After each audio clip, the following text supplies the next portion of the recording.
Because, right now, Jacob is simultaneously arguing that Fairstone never sold the debt.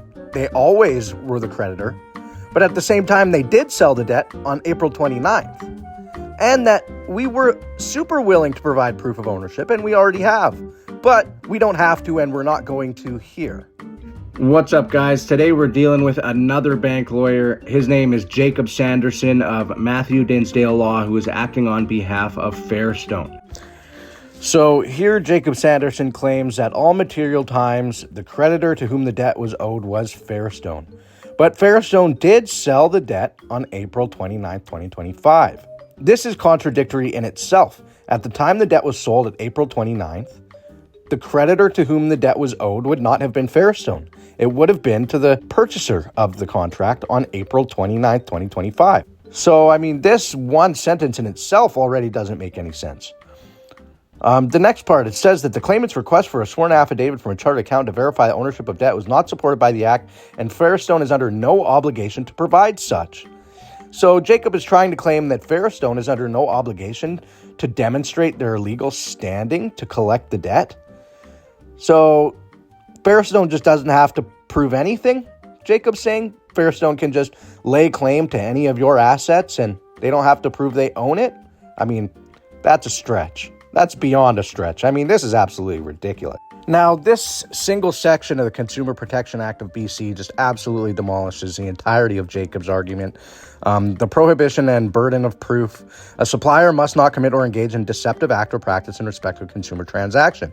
If it is alleged that a supplier committed or engaged in a deceptive act or practice, the burden of proof that the deceptive act or practice was not committed or engaged in is on the supplier. So in this case, it has been alleged that Fairstone no longer maintains the ownership rights of the debt. And therefore, under the Consumer Protection Act of BC, the burden of proof is on Fairstone to prove that they do maintain the ownership rights of the debt. Otherwise, collecting without doing so would be considered a deceptive practice, especially when the debtor is specifically requesting this information in order to pay it out in full, and Fairstone is refusing to provide proof of ownership, yet still demanding payment for a contract that they can't prove that they own the rights to. And they've already engaged in this deceptive practice of pretending like they own it, yet refusing to prove that they own it. And so it's been alleged that they no longer own it, and now they have to prove that they own it. 40. For the reasons set out above, there is no basis in statute or contract. You said that the debt was sold on April 29th. So you guys can sell the debt. So that in itself is basis to request proof of ownership of debt. To assert that Fairstone is required to provide proof of ownership of debt and the claimant in the manner requested or at all. They don't have to prove they own it at all, Jacob says. And there is no basis, even though we did sell it on April 29th. We did not own it at that point. We don't have to prove that we own it. This is all just absolutely ridiculous when you really take a look at this shit. In the alternative, Fairstone did provide proof of ownership to the claimant and expressed a good faith intent to provide further proof of ownership information. Right. And that's why we've landed here in this litigation, was because you guys were so willing to prove that you owned it, apparently. This is not making any sense, Jacob. You can't just walk in and wave around your bar and think that you don't have to make any sense. Because, right now, Jacob is simultaneously arguing that Fairstone never sold the debt. They always were the creditor.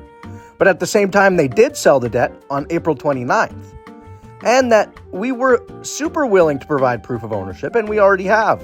But we don't have to, and we're not going to here. What is going on? What side of the fence are you on, Jacob? Can you prove you own it, or do you not have to prove you own it? And did you own it at all material times, or did you sell it? He's literally made two contradicting statements in one sentence. Now, we've also sent Jacob a few emails here just asking for clarification on his points, because obviously as an investigative journalist, we want to give both parties the opportunity to present their side of the story. But after this email was sent to Jacob, we did not receive any response. He does not want to speak to us whatsoever. So stick around, because in the future I might be giving him a call personally just to see if we can get any answers to our questions out of him, or whether or not he will just refuse to speak to us completely. But as you can see, at this point in time, it does appear as though Jakob Sanderson is attempting to aid Fairstone in collecting on a debt which they no longer own, and that is attempted fraud. Absolutely no ifs, ands, or buts about it. And everybody should be concerned about this, because this could set a very dangerous precedent that creditors and large financial institutions aren't required to provide proof to substantiate any of their claims. I mean, this could literally mean that Fairstone could just lay claim to any of your assets, whether it be your house, your car, your land, and take you to court for it, and they wouldn't be required to prove that they maintain ownership to it. And if the courts allow this to happen, then they'll put a judgment against you, and Fairstone can steal your property. And the courts would support them 100% by not requiring them to substantiate their claims whatsoever, as Jakob states in his application that they are not required to do.